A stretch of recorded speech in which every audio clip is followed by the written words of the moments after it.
Hi, Stacy here with Limelight AZ. This is update for week 19, 404 stings.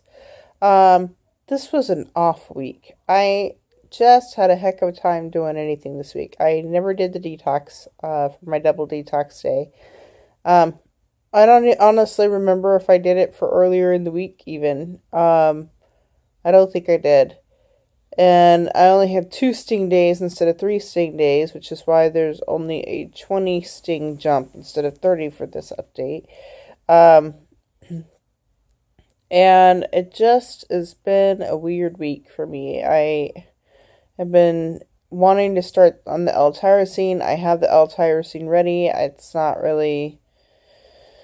We have it encapsulated and everything, but I just haven't gotten around to starting it. And then I wanted to start on the gelatin. Does anybody know? Here's a question for you. Does anybody know the difference between gelatin and collagen? It seems like it's the same thing. So we got gelatin because we try to eat biblically clean, or also usually called kosher. Not always. There's some differences that we have, but that's irrelevant.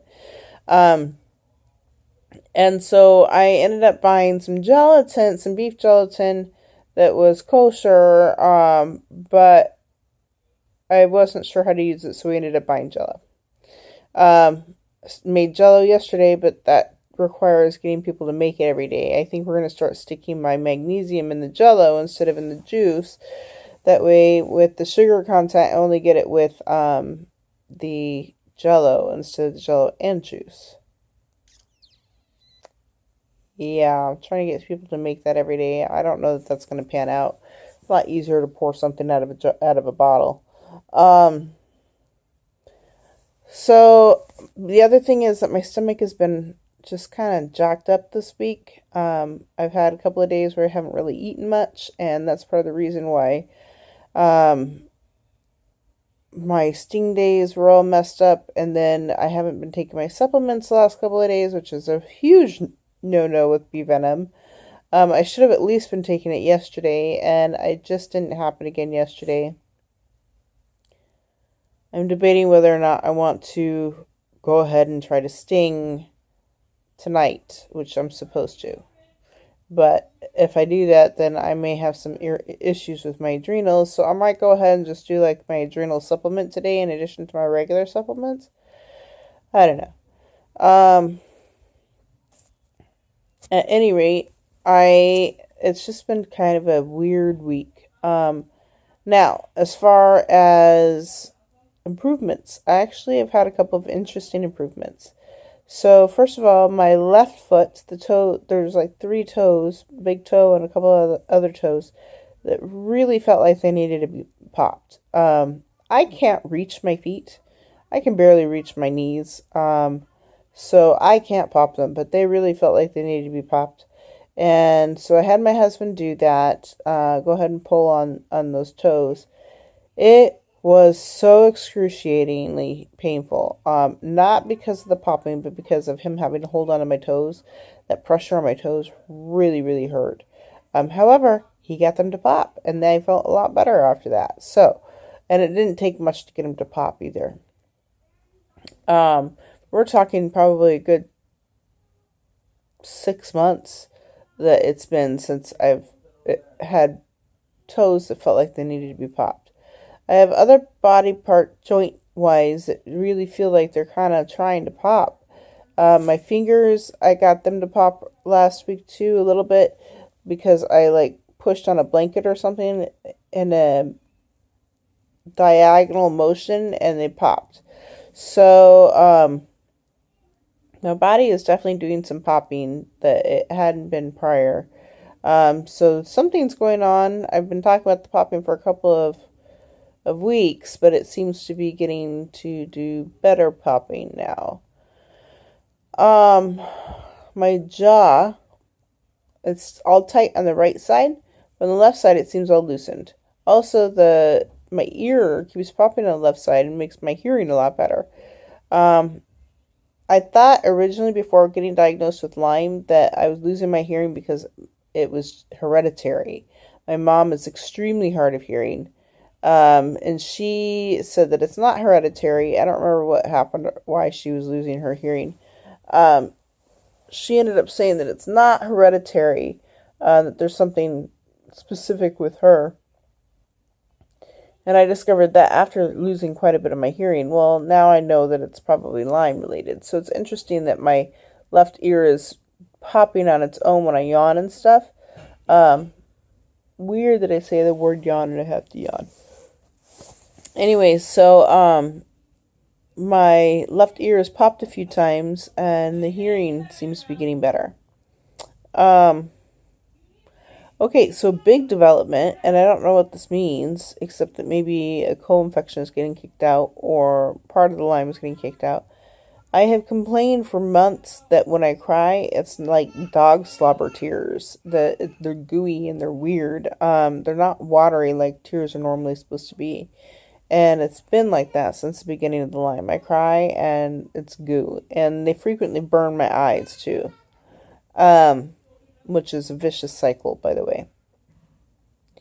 And day before yesterday, I noticed that when I was crying, that they were less gooey-ish, less dog slobber-ish, and more watery. And so this is an improvement, a huge improvement, which I'm really thankful for because obviously it's doing something.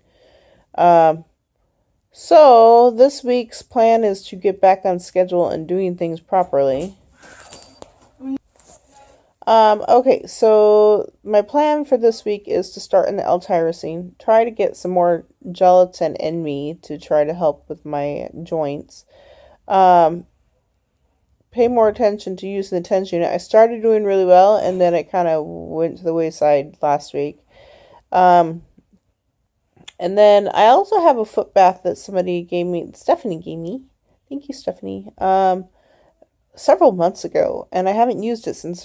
I've used it once since being in bed. But I'm thinking that maybe I can start using that. That seems to be like I can even have Logan put it on the bed, and I can just put my feet up with it, or my knees up, and then just stick my feet in the thing. I'm just trying to think of any extra way of detoxing possible. Of course, charcoal pills.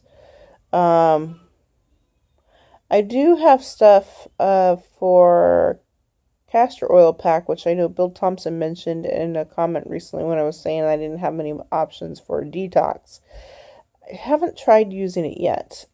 It's just such a mess, and I need to get help using it that I haven't really ventured into that yet. And so that might be a weekend only deal. Here's a question for everybody. Is apple cider vinegar really worth it? I have not done that. I've heard great things from the Bee Venom group people about using apple cider vinegar for detox. I think of it and I want to hurl just the thought of it. I'm probably making it worse than it really is.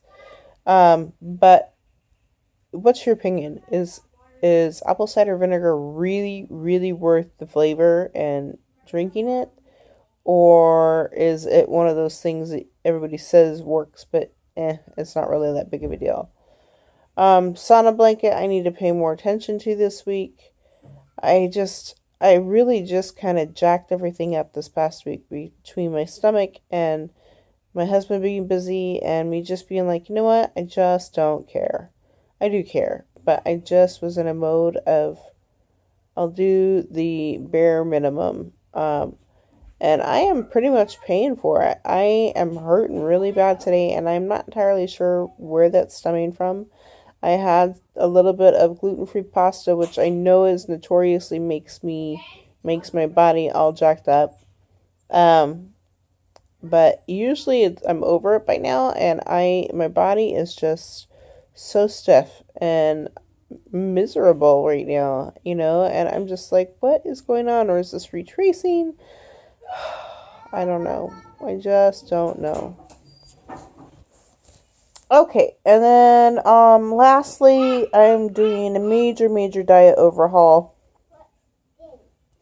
I'm tired of feeling miserable, and I know that there's some connections to diet. Not that I've been doing anything terrible, but like I know that rice for some reason sets my body off. It makes that stuff makes me miserable, like way miserable. Potatoes upset my stomach. The only grain type or carb type thing that seems to be fine for me is corn. Dairy, I know I'm not supposed to be on, which is a huge part of my diet. Um, and I already don't do wheat or gluten, but um, I don't drink a lot of sugar. Drink, I say, because I generally get it through juice. Um, so, but there's things that I can do. I can eliminate the dairy. I can um, eliminate tomatoes, which I have suspected are causing me issues. You know, I can up the amount of protein and try to stick to that. So I'm kind of overhauling my diet this week and trying to pay more attention to what I'm consuming and how much of it. I don't eat a lot anyway. I tend to go through the day not eating a great deal of food. I honestly have no idea how many calories I get, but I don't think I'm even anywhere near 2,000 calories. Is that how much somebody is supposed to have in a day? I don't even know. What if you're bedridden? When I know that I have a friend who's got a girl who's losing weight, who has Lyme disease, and she's trying to get 2,000. I think if you're an active adult, it's supposed to be 2,000, or unless you're underweight, it's supposed to be 2,000. So I think I'm probably, just best guess, probably in the range of 500 to 700 calories a day. One of my big issues has been breakfast because I don't like eggs most of the time in most forms. I have to choke them down or have them really covered up. The one exception seems to be when they're boiled, and then I'm able to have them as like egg salad or deviled eggs and stuff like that. Um, but eggs seems to be the kind of the norm for my mom to try to feed me, and I can't do it.